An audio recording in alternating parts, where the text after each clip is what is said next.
నమస్తే, welcome to ABN prime time. బులెటిన్లో ముందుగా హెడ్లైన్స్ చూద్దాం. ఏపీ ప్రభుత్వ ఉద్యోగులకు డిఏ విడుదల. జనవరి నుంచి 3 విడతలుగా బకాయిలు చెల్లింపు. ఓటీఎస్ వసూళ్ల పేరుతో పేదలకు ఉరితాళ్లు. రాష్ట్రాన్ని జగన్ అప్పులమయం చేశారన్న చంద్రబాబు. ప్రేమ్ చంద్రారెడ్డి, పివి రమేష్కు నోటీసులు. సాక్షులుగా సమాచారం ఇవ్వాలన్న సిఐడి అధికారులు. సినిమా టికెట్ ధరలపై హైకోర్టు కీలక ఆదేశాలు. జీవో 35 రద్దు అందరికీ వర్తిస్తుందన్న న్యాయస్థానం. కేంద్ర వైఖరికి నిరసనగా టీఆర్ఎస్ రాష్ట్ర వ్యాప్త ఆందోళనలు. వరి కొనాల్సిందేనని తెలంగాణ మంత్రుల డిమాండ్. రేపు అమిత్ షాతో తెలంగాణ బీజేపీ నేతల భేటీ. టీఆర్ఎస్పై పోరాట వ్యూహంపై చర్చ. పనామా పేపర్ లీక్ కేసులో ఈడీ విచారణ. ఐశ్వర్యరాయ్ను 5 గంటల పాటు ప్రశ్నించిన అధికారులు. ఓటర్ ఐడి, ఆధార్ అనుసంధాన బిల్లుకు లోక్సభ ఆమోదం. అసెంబ్లీ ఎన్నికలకు ముందు కేంద్రం కీలక ముందడుగు. భారీగా పతనమైన దేశీయ మార్కెట్లు. ఒమైక్రాన్ లాక్డౌన్ భయాలతో కుదేలు.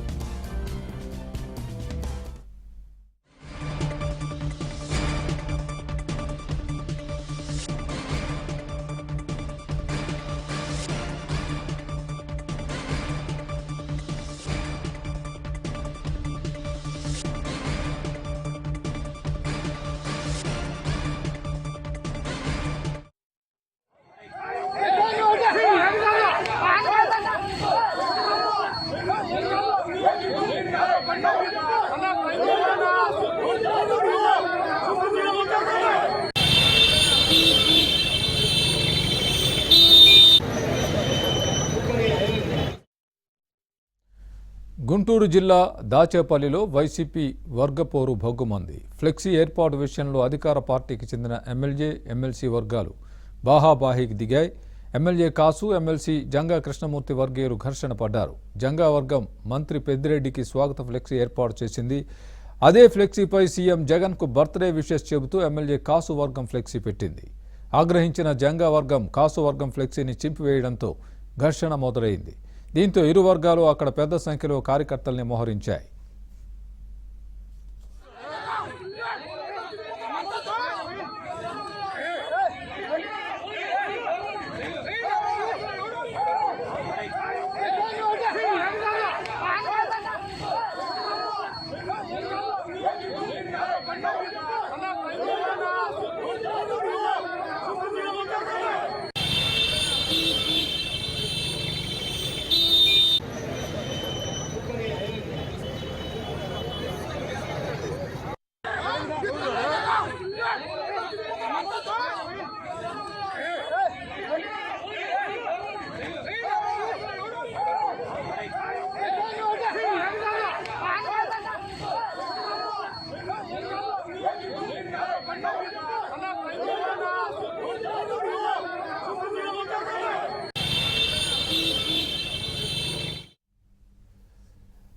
గుంటూరు జిల్లా దాచేపల్లిలో వైసీపీ వర్గపోరు భగ్గుమంది. ఫ్లెక్సీ ఏర్పాటు విషయంలో అధికార పార్టీకి చెందిన ఎమ్మెల్యే, ఎమ్మెల్సీ వర్గాలు బాహాబాహికి దిగాయి. ఎమ్మెల్యే కాసు, ఎమ్మెల్సీ జంగా కృష్ణమూర్తి వర్గీయులు ఘర్షణ పడ్డారు. జంగా వర్గం మంత్రి పెద్దిరెడ్డికి స్వాగత ఫ్లెక్సీ ఏర్పాటు చేసింది. అదే ఫ్లెక్సీపై సీఎం జగన్కు బర్త్డే విషెస్ చెబుతూ ఎమ్మెల్యే కాసు వర్గం ఫ్లెక్సీ పెట్టింది. ఆగ్రహించిన జంగా వర్గం కాసు వర్గం ఫ్లెక్సీని చించివేయడంతో ఘర్షణ మొదలైంది. దీంతో ఇరు వర్గాలు అక్కడ పెద్ద సంఖ్యలో కార్యకర్తల్ని మోహరించాయి.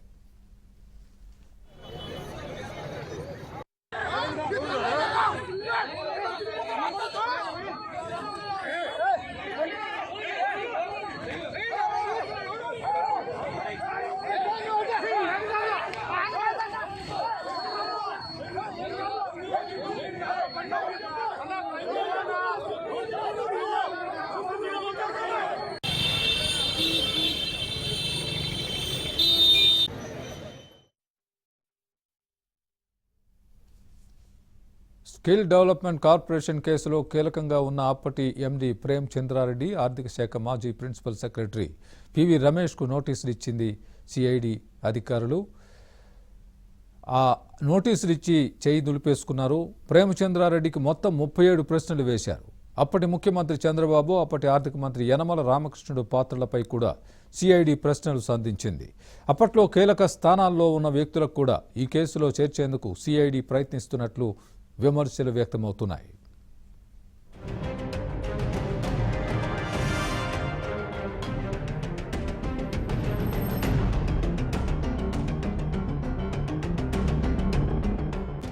స్కిల్ డెవలప్మెంట్ కార్పొరేషన్ కేసులో సాక్షులుగా సమాచారం ఇవ్వాలని అప్పట్లో ఆ సంస్థ ఎండీగా పనిచేసిన ఎల్ ప్రేమచంద్రారెడ్డి, ఫైనాన్స్ ప్రిన్సిపల్ సెక్రటరీగా పనిచేసిన పివి రమేష్ కు సిఐడి నోటీసులు జారీ చేసింది. మొత్తం 37 ప్రశ్నలు వేసి తమకు సమాచారం అందించాలని కోరింది. దీనికి సంబంధించిన డాక్యుమెంట్లు ఏవైనా ఉంటే తమకు అందజేయాలని కూడా సిఐడి దర్యాప్తు అధికారి వారికిచ్చిన నోటీసుల్లో పేర్కొన్నారు.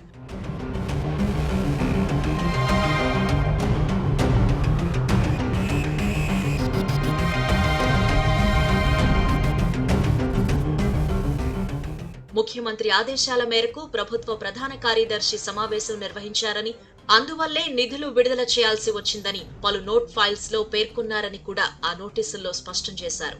అప్పటి ప్రభుత్వ ప్రధాన కార్యదర్శిగా ఉన్న ఐవైఆర్ కృష్ణారావు ముఖ్యమంత్రి నుంచి అటువంటి ఆదేశాలేవైనా ఉన్నాయా? ఆర్థిక శాఖ ముఖ్య కార్యదర్శి ఏమైనా నోట్ ఫైల్లో రాశారా? మౌఖికంగా గాని టెలిఫోన్లో గాని ఏమైనా ఆదేశాలు ఇచ్చారా అని ప్రశ్నించారు.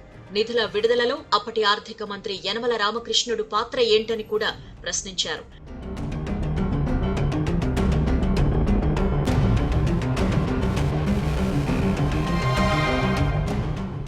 స్కిల్ డెవలప్మెంట్ కార్పొరేషన్ ఏర్పాటులో మంత్రివర్గం ఆమోదం ఎందుకు తీసుకోలేదు అని ప్రశ్నించారు. కార్పొరేషన్ ఏర్పాటు సమయంలో బడ్జెట్ ఎంత కేటాయించారో తెలపాలన్నారు. రిటైర్డ్ ఐఏఎస్ అధికారి కె లక్ష్మీనారాయణ బంధువు జె వెంకటేశ్వర్లను కార్పొరేషన్ కు చార్టెడ్ అకౌంటెంట్ గా నియమించడం సమంజసమేనా అని కూడా ప్రశ్నించారు. నిధుల విడుదల ఫైల్ పై ముఖ్యమంత్రి, ఆర్థిక మంత్రి సంతకాలు లేకుండా ఉండడాన్ని ఎలా అర్థం చేసుకుంటారు అంటూ ప్రశ్నలు సంధించారు.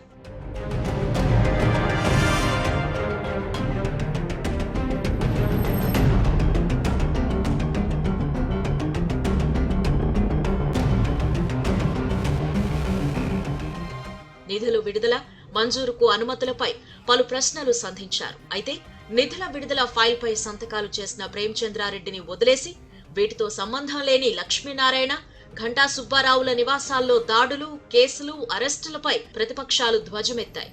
సోమవారం కోర్టు కూడా పలు ప్రశ్నలు సంధించడంతో సాక్షులుగా సమాచారం ఇవ్వాలని ప్రేమచంద్రారెడ్డి, పివి రమేష్లకు సిఐడి నోటీసులు జారీ చేసిందని టీడీపీ వర్గాలంటున్నాయి.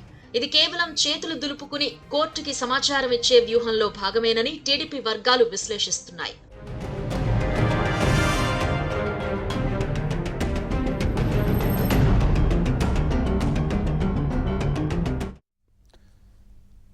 ఘంటా సుబ్బారావుకు ఏపీ హైకోర్టు బెయిల్ మంజూరు చేసింది. నిధుల దుర్వినియోగంపై సాక్ష్యాధారాలు ఏమైనా ఉన్నాయా అని ధర్మాసనం ప్రశ్నించింది.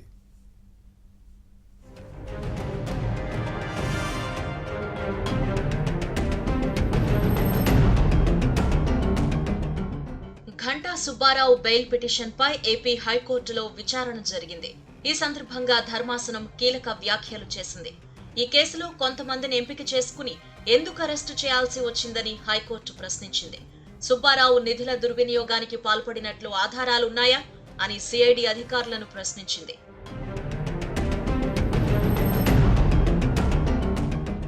అలాగే కమిటీలో ఉన్న వారందరినీ కేసులో ఎందుకు చేర్చలేదు అని హైకోర్టు ప్రభుత్వ న్యాయవాదిని అడిగింది. కొందరిని మాత్రమే కేసులో నిందితులుగా చేర్చడం పట్ల పిటిషనర్ తరపు న్యాయవాది అభ్యంతరం వ్యక్తం చేశారు. కావాలనే కొందరిని కేసులో ఇరికించారు అని కోర్టు దృష్టికి తీసుకొచ్చారు. ఎండీగా పనిచేశారన్న ఒకే ఒక్క కారణంతో సుబ్బారావును నిందితులుగా చేర్చినట్లు కనిపిస్తోందని, 2 వారాల్లో దర్యాప్తు అధికారి పూర్తి వివరాలతో కౌంటర్ దాఖలు చేయాలని హైకోర్టు ఆదేశాలు జారీ చేసింది. ఇరుపక్షాల వాదనలు విన్న ధర్మాసనం ఘంటా సుబ్బారావుకు షరతులతో కూడిన బెయిల్ మంజూరు చేసింది.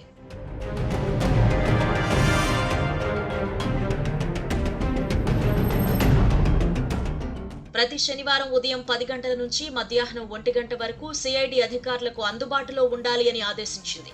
దర్యాప్తు అధికారి విచారణకు పిలిస్తే 24 గంటల ముందు నోటీసులు ఇవ్వాలని ఆదేశించింది.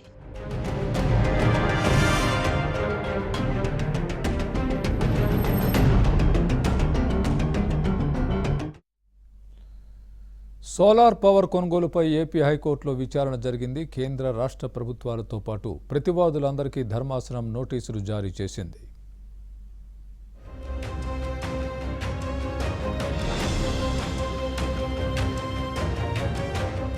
సోలార్ పవర్ కార్పొరేషన్ ద్వారా అదానీ సంస్థతో ఏపీ ప్రభుత్వం కుదుర్చుకున్న ఒప్పందాలను సవాల్ చేస్తూ సిపిఐ నేత రామకృష్ణ దాఖలు చేసిన పిటిషన్పై ఉన్నత న్యాయస్థానం విచారణ చేపట్టింది. పిటిషనర్ తరపున సుప్రీంకోర్టు న్యాయవాది ఆదినారాయణరావు వాదనలు వినిపించారు. ఇతర రాష్ట్రాల్లో సోలార్ పవర్ యూనిట్ ₹2.05కు లభిస్తుంటే ఏపీ ప్రభుత్వం యూనిట్ ను ₹2.45కు ఎలా కొనుగోలు చేస్తుందని ప్రశ్నించారు.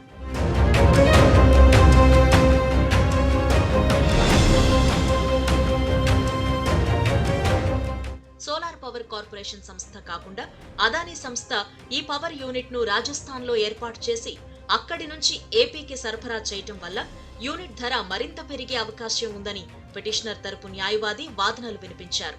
మార్కెట్ ధర కంటే ఎక్కువ ధరకు కొనుగోలు చేయాల్సిన అవసరం ఏంటి అని ప్రశ్నించారు. అలాగే ఏపీలో ప్లాంట్ ను ఏర్పాటు చేయకుండా ఇతర రాష్ట్రాల్లో నెలకొల్పటం వల్ల ఎటువంటి ఉపయోగం ఉండదని చెప్పారు. అలాగే ఏపీలో ఎవ్వరికీ ఉపాధి అవకాశాలు కూడా దొరకవని పిటిషన్లో పేర్కొన్నారు.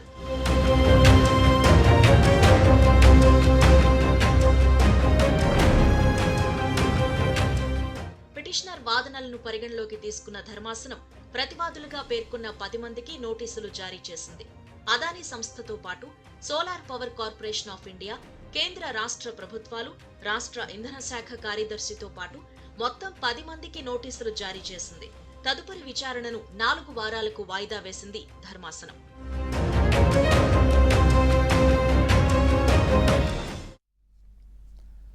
సినిమా టికెట్ల ధరలపై తామిచ్చిన ఆదేశాలు అందరికీ వర్తిస్తాయని ఏపీ హైకోర్టు స్పష్టం చేసింది. టికెట్ ధరల నియంత్రణకు జారీ చేసిన జీవో నెంబర్ 35ను సస్పెండ్ చేస్తూ ఇచ్చిన ఉత్తర్వులు రాష్ట్రంలో ఉన్న థియేటర్లన్నింటికీ అమలవుతాయని వివరించింది.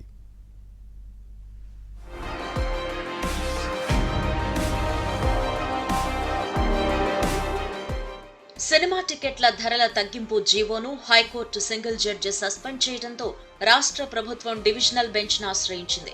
గత వారం డివిజనల్ బెంచ్ విచారణ జరిపి సింగిల్ జడ్జి ఇచ్చిన తీర్పులోని కొన్ని అంశాలను అమలు చేయాలి అని ఆదేశించింది. అంతేకాకుండా హైకోర్టు ఆదేశాలకు అనుగుణంగా కమిటీని వేయాలి అని సూచించింది. ఈ కేసు విచారణను సోమవారం హైకోర్టు తిరిగి చేపట్టింది. ఈ సందర్భంగా ప్రభుత్వ తరపు న్యాయవాది టికెట్ ధరల నియంత్రణపై హైకోర్టు ఆదేశాల మేరకు కొత్త కమిటీ ఏర్పాటు వివరాలు తెలియజేసేందుకు కొంత సమయం కావాలని కోరారు.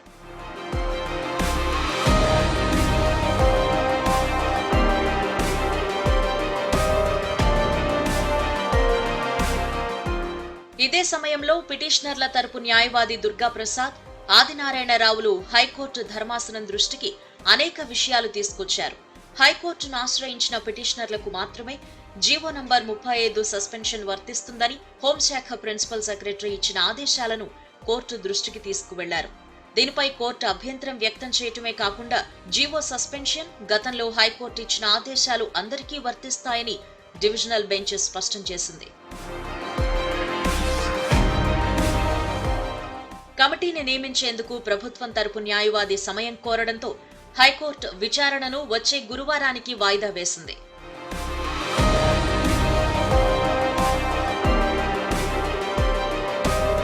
ముఖ్యమంత్రి జగన్మోహన్ రెడ్డి జూనియర్ కిమ్ మాదిరిగా వ్యవహరిస్తున్నారని టీడీపీ అధినేత చంద్రబాబు వ్యాఖ్యానించారు.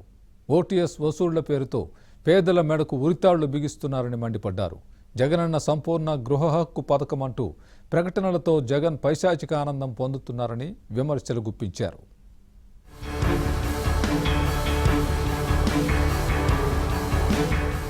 టీడీపీ ముఖ్య నేతలతో ఆ పార్టీ అధినేత చంద్రబాబు సోమవారం సమావేశం నిర్వహించారు.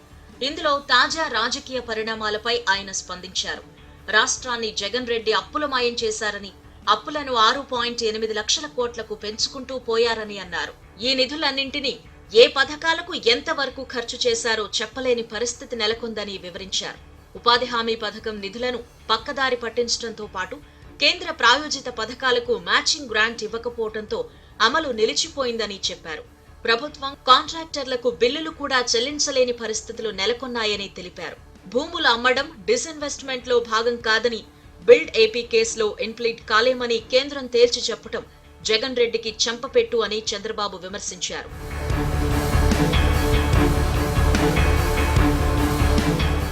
ఇటీవల కురిసిన వర్షాల సమయంలో సహాయక చర్యలను కూడా అరకొరగా చేశారని, పంట, ప్రాణ, పశు నష్టంపై కేంద్ర ప్రభుత్వానికి నివేదిక కూడా సమర్పించలేదని వివరించారు.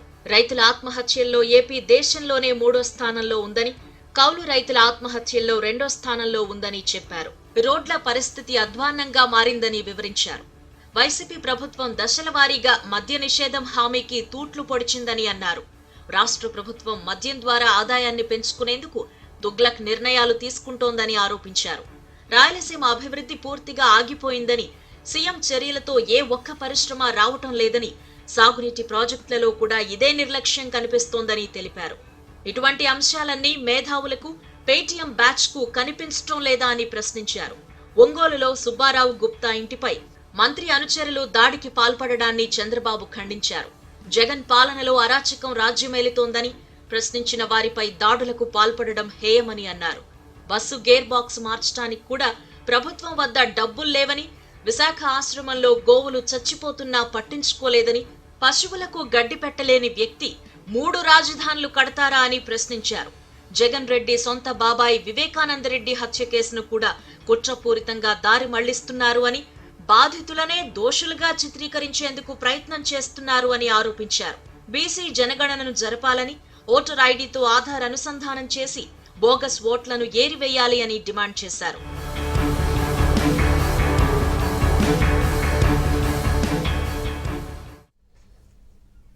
ఉద్యోగులకు కొత్త డిఏ విడుదలకు ఏపీ ప్రభుత్వం ఆమోదం తెలిపింది. 2019 జూలై నుంచి చెల్లించాల్సిన 5.24% కరువు భత్యాన్ని విడుదల చేస్తూ ప్రభుత్వ ఉత్తర్వులు జారీ చేసింది. పెరిగిన కరువు భత్యం వచ్చే జనవరి నుంచి వేతనంతో కలిపి ఇవ్వనున్నట్లు ఉత్తర్వుల్లో పేర్కొంది. డిఏ బకాయిల్ని వచ్చే జనవరి నుంచి మొత్తం 3 విడతలుగా చెల్లించనున్నారు. డిఏలో 10% ప్రాన్ ఖాతాలకు, మిగతా 90% మొత్తాన్ని నేరుగా ఉద్యోగుల జీతాల ఖాతాలో జమ చేయనున్నారు.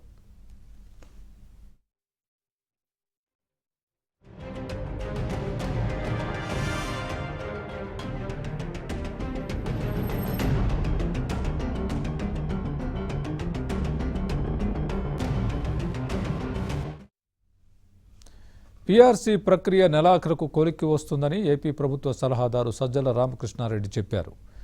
ఐఆర్ తగ్గకుండా చూడాలని సీఎం ఆదేశించారని తెలిపారు. మంగళ బుధవారాల్లో ఉన్నతాధికారులు ఉద్యోగ సంఘాలతో చర్చించి సీఎంకు వివరిస్తారని చెప్పారు. డీటెయిల్ కొన్ని స్కేల్స్ ఉదాహరణలతో సహా చూపించాను. ఇంకా కొంత వర్క్ చేస్తున్నారు. అల్టిమేట్గా ఇంతకుముందు ఏదైతే అప్పీల్ చేసి ఆఫీసర్స్ రిపోర్ట్ స్టేట్ ఇప్పుడున్న పరిస్థితుల్లో ఏం చేయగలమని సజెస్ట్ చేసిందో, రికమెండ్ చేసిందో, దాని బేసిస్ మీద మన ఎప్పుడో ఉద్యోగులు కొంత తగ్గుతాయి అని అంటే ముఖ్యమంత్రి గారు తగ్గకుండా చూడమని చెప్పారు. ప్రొటెక్షన్ అట్లాంటిది లేకుండా దాన్ని చేయండి.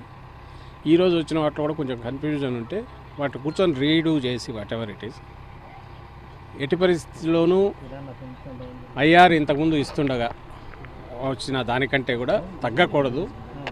ఎంతో కొంత గ్రోత్ కనిపించేటట్టు వర్కౌట్ చేయండి అని చెప్పారు. ఇంకా పరమైనవి కానివి అదర్ ఇష్యూస్ చాలా రైజ్ చేసినవన్నీ రేపు ఈ 2-3 రోజుల్లో వాటిని మ్యాక్సిమం రిజాల్వ్ చేయమని అదొక ఆదేశం, స్పెసిఫిక్ ఆదేశం ఇచ్చారు. ఈ మంత్ ఎండింగ్ అంటే ఇయర్ ఎండ్లోగా ఫైనల్ దీంతో వస్తుందని భావిస్తున్నాం. ముఖ్యమంత్రి గారికి కొంచెం డీటెయిల్ కొన్ని స్కేల్స్ ఉదాహరణ. తనపై వైసీపీ నేతలు చేసిన వ్యాఖ్యలపై నారా భువనేశ్వరి స్పందించారు. దేవాలయం లాంటి అసెంబ్లీలో ఇష్టం వచ్చినట్లు మాట్లాడవద్దని హెచ్చరించారు. ఆడవాళ్లను గౌరవించడం నేర్చుకోవాలని సూచించారు.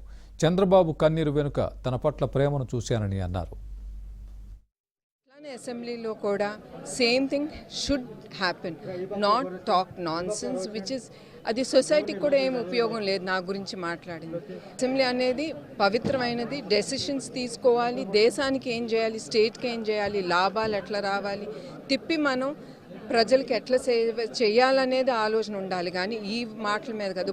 Assembly is like a temple. మనం ఒక దేవాలయం కింద దాన్ని గౌరవించాలండి, not laugh or joke around అండి.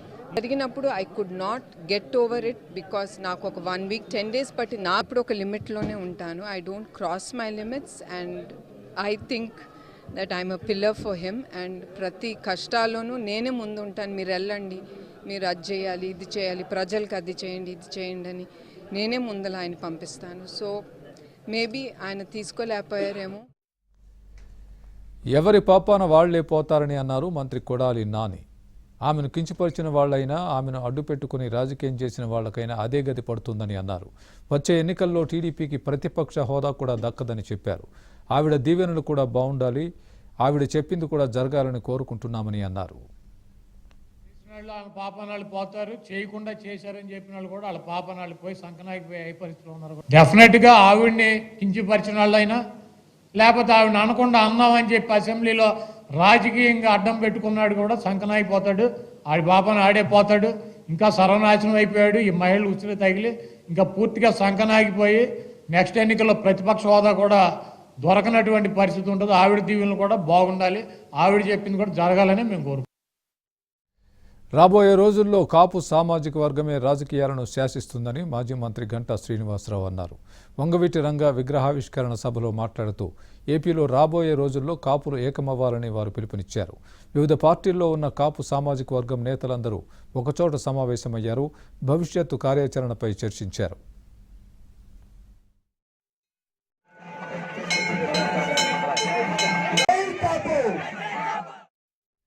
కాపు నేతలను, కాపు వర్గాన్ని ప్రోత్సహించిన వారిని అధికారంలోకి తేవాలని వైసీపీ నేత తోట త్రిమూర్తులు అన్నారు. వంగవీటి రంగాను ఆదర్శంగా తీసుకొని రాజకీయాల్లో నడవాలని పిలుపునిచ్చారు. వైసీపీ ఎమ్మెల్యే కరణం ధర్మశ్రీ ఏపీలో 2 లక్షల విగ్రహాలు రంగాకే ఉన్నాయని, అంబేద్కర్ తర్వాత రంగా విగ్రహాలే ఎక్కువగా ఉన్నాయని అన్నారు.